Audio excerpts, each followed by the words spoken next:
animal de la sorcellerie dans la maison, je parle des fourmis. Ok. Je vais vous rendre un témoignage qui va vous étonner, mais c'est une vérité spirituelle. Un jour, je suis là, et puis, j'ai constaté que il y a beaucoup de fourmis dans ma maison. Ce qui est étrange, parce que c'est pas... Chez moi, à la maison, les fourmis ne viennent pas comme ça. Ok? Donc, je vois beaucoup de fourmis chez moi à la maison. Ils ont commencé même à faire des rangs. Ils ont commencé véritablement à faire des rangs. Ils ont commencé à bouger. Ok? Ils ont envahi. Partout où je mets le pain, ils sont là. Partout où je mets le sucre, ils sont là. Donc, j'ai senti que je ne vivais plus seul. J'ai utilisé des insecticides, pompé ces fourmis qui font des chaînes, comme des wagons, comme des trains chez moi à la maison. Si les nuits, ils sont partout. Et j'ai commencé à pulvériser ces fourmis. Mais au fur et à mesure que je pulvérise, c'est là maintenant qu'elles se multiplient. Je ne comprends pas. Et j'ai commencé à me mettre en prière. Et une nuit, je dors. Je vois chez moi comme si j'étais prêt à recevoir des invités. Donc, j'ai dressé la table. J'ai mis les chaises. Il y avait du monde. Donc, j'attendais les invités. Et je constate que je ne suis plus seul à attendre les invités. Il y a du monde qui est venu s'arrêter aussi à la porte à côté de moi, dans mon dos.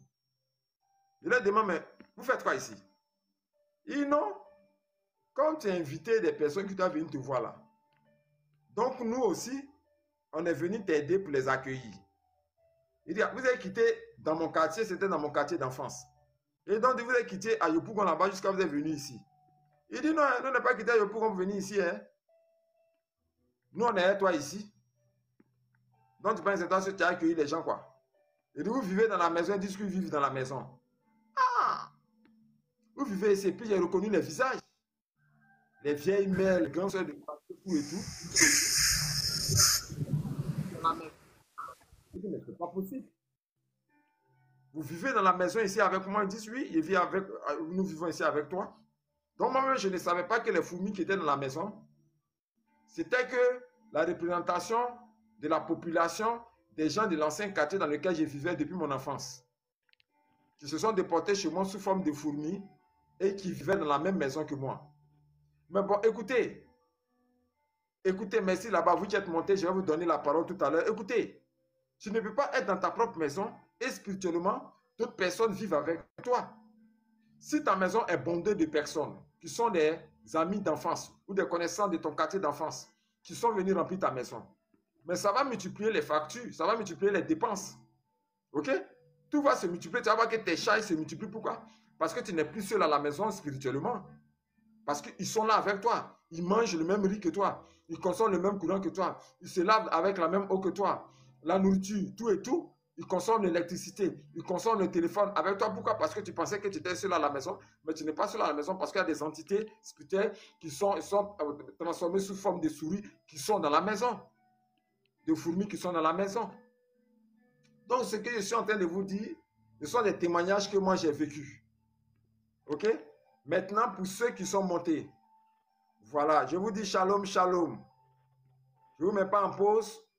Shalom, je vous donne la parole. Quel est le témoignage que tu vis chez toi à la maison? Ouvrez votre micro, puisque ce que tu dis fera aussi du bien à certaines personnes. Ouvre ton micro. La sœur, ouvre ton micro. Je suis avec